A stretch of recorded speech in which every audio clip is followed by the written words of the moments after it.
Hi, ഞാൻ doctor Vishnu, Adoor life line ഹോസ്പിറ്റലിലെ consultant neuro സർജനാണ്.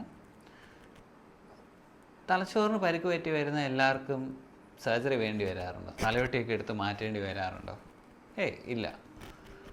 Actually തലയ്ക്കും തലച്ചോറിനും പരിക്കായിട്ട് വരുന്ന വളരെ കുറച്ച് പേഷ്യൻസിനെ സർജറി വേണ്ടി വരാറുള്ളൂ.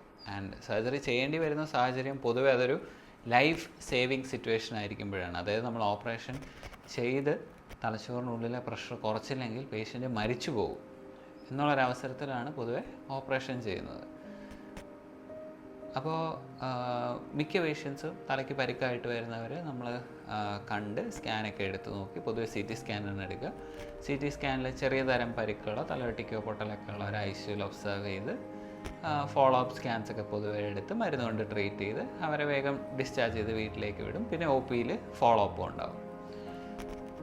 തല തുറന്ന് ശസ്ത്രക്രിയ വേണ്ടി വരുന്നവർക്ക് അത് വേഗം അതിൻ്റെ സ്കാൻ നോക്കി സർജറി വേണ്ടതാണെങ്കിൽ ഉടനെ തന്നെ തിയേറ്ററിലേക്ക് കൊണ്ടുപോയി അതിന് ഓപ്പറേഷൻ ചെയ്ത് അവരെ പിന്നെ ICUവിൽ വെച്ച് കെയർ എടുക്കുകയാണ് ചെയ്യുക.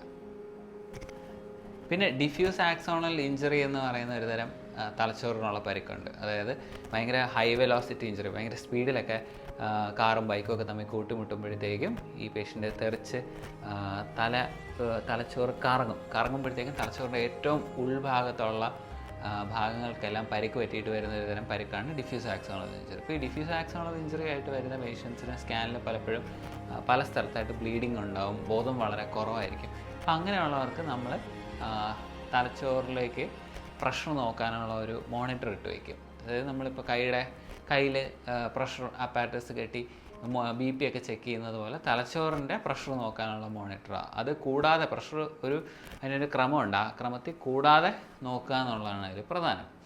ഇത് കൂടാതെ ഈ ഡിഫ്യൂസ് ആക്സോണൽ ഇഞ്ചറിയിൽ നിന്ന് റിക്കവറി വരാനുള്ള കുറച്ച് മരുന്നുകളും മറ്റ് സപ്പോർട്ടീവ് കെയറുകളും കൊടുക്കും.